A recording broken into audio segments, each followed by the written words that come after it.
আমি আজি চৰাইদেউ জিলাৰ আয়ুক্ত মহোদয়ৰ ওচৰত আহি আমি আমাৰ গৃহকী সন্থাৰ গৃহকীসকলৰ যি সমস্যা মুখ্য সমস্যাকেইটাৰ ওপৰত আমি দুখনকৈ স্মাৰকপত্ৰ আজি প্ৰেৰণ কৰিছোঁহি। প্ৰথমখন স্মাৰকপত্ৰত আমাৰ উল্লেখ কৰিছোঁ যে আমাৰ যিসকল গৃহকী জোৱান আজি 9 মাহ 10 মাহ ধৰি কৰ্তব্যৰ পৰা বঞ্চিত হৈ আছে, যিহেতু তেওঁলোকে যোৱাটো লোকসভা ইলেকশ্যন ডিউটি পৰ্যন্ত কৰি আহিছে, কিন্তু আজি পৰ্যন্ত তেওঁলোকে ডিউটি পোৱা নাই। সেই গৃহকী জোৱানসকলক আমি অনতিপলমে কৰ্তব্যত নিয়োগ কৰিবৰ কাৰণে আমি আপোনালোকৰ সংবাদ মাধ্যমৰ যোগেদি অনুৰোধ জনাইছোঁ। ইতিমধ্যে আমি আয়ুক্ত মহোদয়ক আমি স্মাৰকপত্ৰ প্ৰেৰণ কৰিছোঁ। আৰু এখন স্মাৰকপত্ৰ আমি প্ৰেৰণ কৰিছোঁ।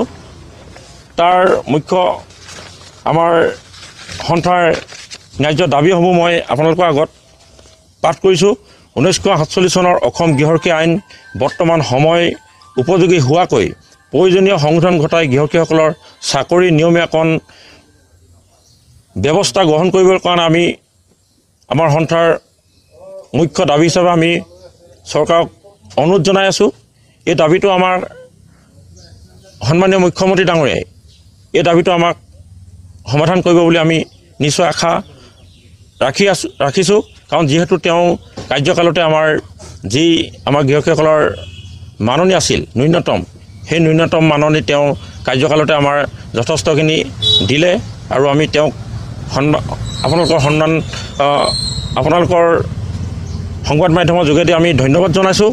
আৰু আমাৰ দ্বিতীয়টো দফা আছিলে আমাক ৰাজ্যখনৰ গৃহকী জোৱানসকলৰ নিৰ্ধাৰিত সময়ৰ পাছত পদোন্নতি দিয়াৰ ব্যৱস্থা কৰা। যিধৰণে অসম আৰক্ষীত বৃহৎ পদোন্নতিৰ ব্যৱস্থা যিধৰণে কৰিলে আমি দেখিছোঁ, ঠিক সেইধৰণে আমাৰ গৃহকী বাহিনীটো পদোন্নতিৰ ব্যৱস্থা কৰিবৰ কাৰণে আমি সন্মানীয় মুখ্যমন্ত্ৰী ডাঙৰীয়াক আমি অনুৰোধ জনাইছোঁ। লগতে কৰ্মৰত অৱস্থাত গৃহকী জোৱানৰ মৃত্যু ঘটিলে অন্যান্য চৰকাৰী কৰ্মচাৰীৰ নিচিনাকৈ আৰ্থিক সাহায্য মঞ্জুৰ কৰিবৰ কাৰণে আমি অনুৰোধ জনাইছোঁ। আৰু শেষত আমাৰ এটাই দফা আছে, আমাৰ চৰাইদেউ জিলাত এটা গৃহকী কাৰ্যালয় দিবৰ কাৰণে আমি সন্মানীয় মুখ্যমন্ত্ৰী ডাঙৰীয়াক আপোনালোকৰ সংবাদ মাধ্যমৰ যোগেদি অনুৰোধ জনাইছোঁ। ধন্যবাদ থাকিল।